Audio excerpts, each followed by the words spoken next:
आज क्राइम की एक ऐसी कहानी आपके सामने मैं लेकर आया हूं। सच्ची कहानी, सच्ची घटना है ये। जहां पुलिस तो उस केस को नहीं सुलझा पा रही थी, लेकिन मृतक के बूढ़े माँ बाप की सूझबूझ से वो केस पूरी तरह से सुलझ गया। केस क्या है? केस बड़ा उलझा हुआ था, क्योंकि उलझा हुआ इसलिए क्योंकि जुलाई 2015 की बात है। दिल्ली के किसी आउटर दिल्ली के किसी इलाके में सड़क पर कुछ लोगों ने एक बहुत बुरी तरह जले हुए एक लड़के को देखा, जिसमें जान तो बची हुई थी लेकिन वो लगभग मुर्दा समान ही था। पुलिस को सूचना दी गई, उसे अस्पताल पहुंचाया गया और उसके बाद ये पता लगाने की कोशिश की गई कि ये व्यक्ति कौन है। तो पता ये चला कि ये राकेश कुमार नाम का व्यक्ति है, जिसकी उम्र करीब 26-27 साल है। और पुलिस ने फिर पता किया तो उसका घर भी पता चल गया। घर तक पुलिस पहुंच भी गई और फिर उसके बूढ़े माँ बाप को हॉस्पिटल में लेकर आई और पूछा कि क्या ये आपका बेटा है? उन्होंने कहा हाँ, ये हमारा ही बेटा है। अब स्थिति ये थी उस जले हुए लड़के की कि कुछ भी पता नहीं चल रहा था कि उसकी ये हालत क्यों और कैसे हुई, किसने की। क्योंकि वो घर से ये कहकर निकला था कि किसी मीटिंग के लिए जा रहा हूँ। किसी से कोई दुश्मनी भी नहीं थी, कोई धमकी भी नहीं मिली थी। अब उसकी पत्नी भी वहाँ मौजूद थी। उसकी पत्नी से पूछा गया, पत्नी को भी कोई आइडिया नहीं था। कुछ ही महीने पहले शादी हुई थी। अब पुलिस के सामने एक बड़ा सवाल ये था कि कहीं कोई सीसीटीवी फुटेज नहीं मिल रहा, घर से कोई बताने को तैयार नहीं है कहाँ गया था, किससे मिलने गया था, किसी से दुश्मनी भी नहीं थी, कोई बात भी नहीं थी, कुछ हुआ ही नहीं। फ़ोन को भी चेक किया गया उसके, लेकिन कोई सुराग नहीं मिला कि किसी ने उसको बुलाया हो या कहीं गया हो। कुछ समझ ही नहीं आ रहा था। 7 दिन तक वो अस्पताल के बिस्तर पर पड़ा रहा और पुलिस उससे कुछ जानने की कोशिश करती, लेकिन कोई जवाब नहीं मिलता। हाथ जले हुए थे, नाम लिख नहीं सकता था, मुंह से बोलने की ताकत नहीं थी, इशारे में कुछ बता नहीं पा रहा था। 7 दिन बीते और उसके बाद उस शख्स की मौत हो गई। पुलिस ने बहुत कोशिश की लेकिन कुछ भी सुराग हाथ नहीं लगा और फाइनली पुलिस ने हाथ खड़े कर दिए कि भाई इसमें कुछ नहीं हो सकता। लेकिन बूढ़े माँ बाप जिन्होंने अपने उस इकलौते बच्चे को खोया था, वो सोचने लगे कि हम ये पता करके ज़रूर रहेंगे कि किसने ऐसा किया हमारे बच्चे के साथ। अब कहते ही हैं कि जब से उस लड़के की मौत हुई थी या जब उसका एक्सीडेंट भी हुआ था, वो अस्पताल में था जली हुई अवस्था में। उसकी पत्नी हालांकि रो रही थी, परेशान थी, लेकिन घर आकर वो अक्सर फ़ोन पे लग जाती और फ़ोन पर घंटों बातें किया करती। ये बात उस लड़के के माता पिता को खटकने लगी थी कि हमारा बेटा तो वहाँ ज़िंदगी और मौत के बीच जूझ रहा है। पहले तो जूझता रहा, फिर ख़त्म भी हो गया। ये घर आती थी, फ़ोन पर लग जाती थी।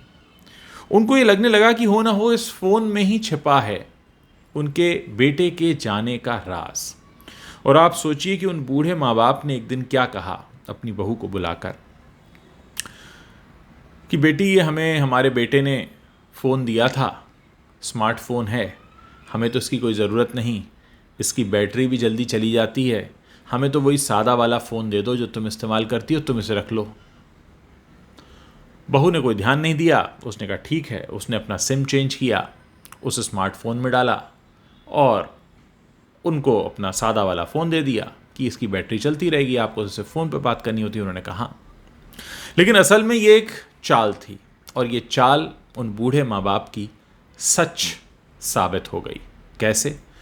क्योंकि उन्होंने एक ऑटो कॉल रिकॉर्ड फीचर होता है, आपको पता होगा, खासकर एंड्रॉयड फ़ोन में तो होता ही है, जिसमें सारे कॉल्स रिकॉर्ड हो जाते हैं। आप जो भी बातचीत करेंगे पूरी फुल टाइम बातचीत रिकॉर्ड हो जाती है। अब सोचिए उन बूढ़े माँ बाप को अपने बेटे के जाने का इतना गम था और पुलिस की नाकामी से इतने हताश थे कि उन्हें लगा कि इस बहू के फ़ोन से ही हम निकालेंगे। दोस्तों, कुछ समय बाद ऐसा ही हुआ। उन बूढ़े माँ बाप ने बहू से नज़र बचाकर उस फ़ोन की कुछ रिकॉर्डिंग सुनी और उनमें से एक रिकॉर्डिंग में सारा सच निकल कर सामने आ गया। क्योंकि वो एक रिकॉर्डिंग में 2 सेंटेंस का कन्वर्सेशन था कि वो एक विकी नाम के लड़के से बात कर रही थी और ये कह रही थी कि तुम आजकल मुझे जल्दी जल्दी फ़ोन कर लिया करो, इतने दिन तक क्यों फ़ोन नहीं करते हो। और फिर उनके बीच कुछ बातें होती हैं मिलने मिलाने की कि कब मिलोगे, और वो कहती है कि 13वीं हो जाए उसके बाद मिलूंगी, इस तरीके की कुछ बातें हैं। और फिर उस बहू के मुंह से एक सेंटेंस निकलता है कि तुमने उसको इतना तड़पा के क्यों मारा, ऐसे ही मार देते। बस यहीं उन बूढ़े माँ बाप के कान खड़े हो गए। उन्होंने उस रिकॉर्डिंग को पुलिस तक पहुंचाया। पुलिस ने सख्ती से पूछताछ की और एक ऐसा केस जो पूरी तरह से बंद हो चुका था, जिसके किसी तरह से सुराग सामने आने की कोई उम्मीद नहीं थी, तो एक सेंटेंस जो ऑटो कॉल रिकॉर्डर में रिकॉर्ड हो गया, किसकी समझबूझ से, जो मृतक है उसके माता पिता। उन्होंने क्या कहकर फ़ोन दिया कि हमारे किसी काम का नहीं है, स्मार्टफोन है, हम तो इसे यूज़ करना भी नहीं जानते, तो हमें सादा फ़ोन दे दो, ये हमारे बेटे ने गिफ्ट किया था, तुम इसे ले लो। फिर जो कहानी निकल कर सामने आई वो ये कि जिस लड़की को वो बहू बना कर लाए थे, असल में उसका किसी और से इश्क था। वो शादी करना चाहती नहीं थी, माँ बाप ने ज़बरदस्ती शादी कर दी थी, और जब शादी हो जाती है तो उसके बाद वो अपने प्रेमी को ही, जो एक बहुत सी ऐसी कहानियाँ हैं, लेकिन ये कहानी मैंने आपको इसे सुनाई क्योंकि इस कहानी में जो शातिर अपराधी है उसके पकड़े जाने का तरीका बिल्कुल अलग लगा। वो अपने प्रेमी से कहती है कि मेरे पति को कहीं ले जाओ और उसको ख़त्म कर दो ताकि हम कुछ समय बाद शादी कर लें। उसका प्रेमी उसकी बातों में आ जाता है और ऐसा ही करता है कि उसको कहीं ले जाता है कि मैं आपको अच्छी नौकरी दिलाऊंगा, किसी से मीटिंग करानी है, और फिर सुनसान इलाके में ले जाकर शराब पिलाकर जला देता है, ऐसी जगह पर जहाँ कोई सीसीटीवी भी नहीं था।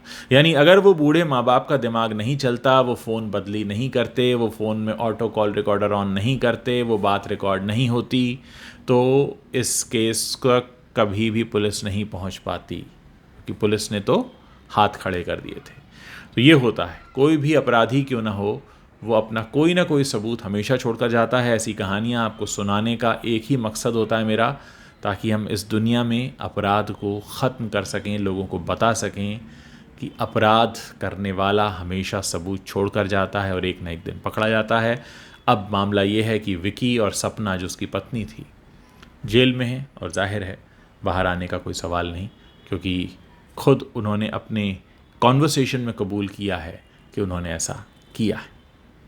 ये कहानी थी, आगे भी कोशिश करेंगे ऐसी कहानियाँ आपको सुनाते रहें। मेरी कोशिश होती है कि मैं अपनी कहानियों के ज़रिए अगर आप और आपके आसपास की ज़िंदगी में कोई सुधार या बदलाव ला सकूं, तो मैं खुद को खुशकिस्मत समझूंगा।